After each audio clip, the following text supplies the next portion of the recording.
Nazis who are here. There are other Jewish groups here. And we march proudly with all of you. It is time to treat Palestinians as humans with equal rights to everyone else.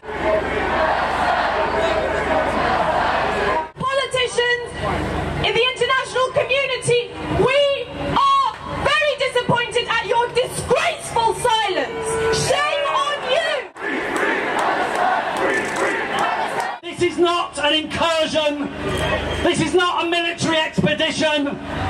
This is an invasion and a massacre of a people that are already under siege. They want to persuade us that murdering 4 boys playing on a beach is an act of defense.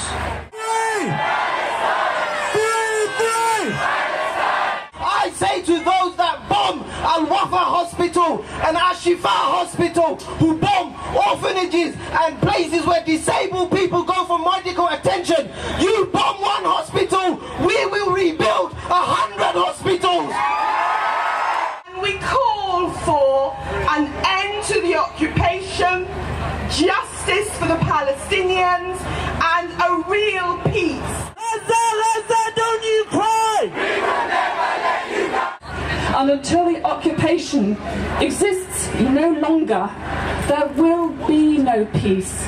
And Israel has been visiting grief and anger ever since the ethnic cleansing of Palestine in 1948 through to the apartheid system that exists today. Don't buy Israeli goods. Demand an arms embargo. And together, all of us, we will respond to the Palestinian resistance and steadfastness with truth-telling and meaningful solidarity. David Cameron, 4 years ago, said Gaza was like an open prison. And since this conflict has begun, he has failed to show international leadership, and that is not acceptable. David Cameron! David Cameron! I was in Gaza 3 weeks after Cast Lead. I saw the phosphorus in the grounds of the hospitals. I saw the shell holes in the sides of the mosques. That's what's happening today in Gaza. That's what we must protest about. In the Israeli newspaper Haaretz yesterday, which said that Britain is the organising centre of a global pro-Palestine movement, and that's something we should be proud of.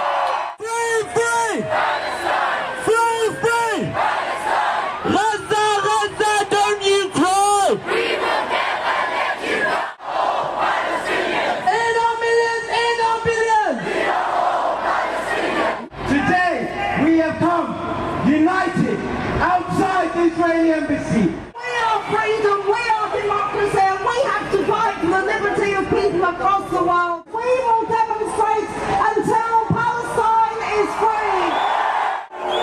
Just what on earth Israel is doing? It has lost its legitimacy. It is no longer a democratic state. We have, first of all, 2 messages for those in the embassy behind us. The first is, end the siege, stop the bombing, stop the invasion, end the occupation. Let's be clear, this assault on Gaza has one purpose only, that is to disrupt any possibility of peace.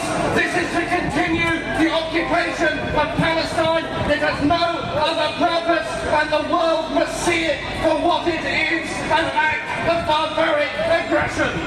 The 300 Palestinians are completely ignored by the same newspapers, by the same television companies, and by the same political leaders who are now threatening sanctions and war against Russia, but who are supporting with weapons and money and diplomatic, political and media support the Israeli killers who killed the Palestinians. Why is the blood in Ukraine so much more newsworthy, so much more noteworthy than the blood in Gaza? We stand in full support of the Palestinians' fight for self-determination, equality, and their right to return. Let's not water down the reality. Israel enacts colonialist policies, occupation and ethnic cleansing of the indigenous Arab communities. What we ask for is simple. It's simply that the Gazans are given the opportunity to live like humans. But it is not only the Palestinians who are now united against behind the resistance. You, the free people of the world, you are also united. Our Prime Minister, provides staunch support. I say not in our name. Prime Minister, if you don't change your friends, we will change our Prime Minister soon.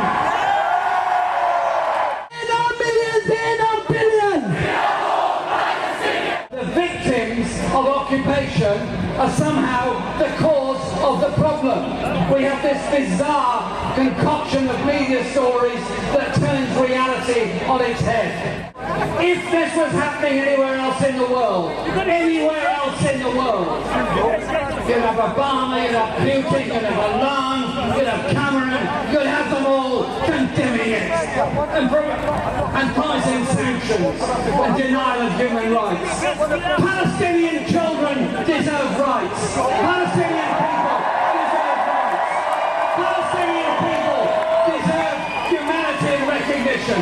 And the very least this country can do, stop the arms supplies, stop the trade, stop the aid, economically isolate the aggressors. I want to check one thing. Can the BBC cameraman put his hand up, please? I thought not. BBC, these beautiful people pay their license to you. Come out and report the truth. It is fascinating to see the variety of backgrounds, of faiths, of colours, of languages, of creeds, of cultures all coming together and coming together right now. We cut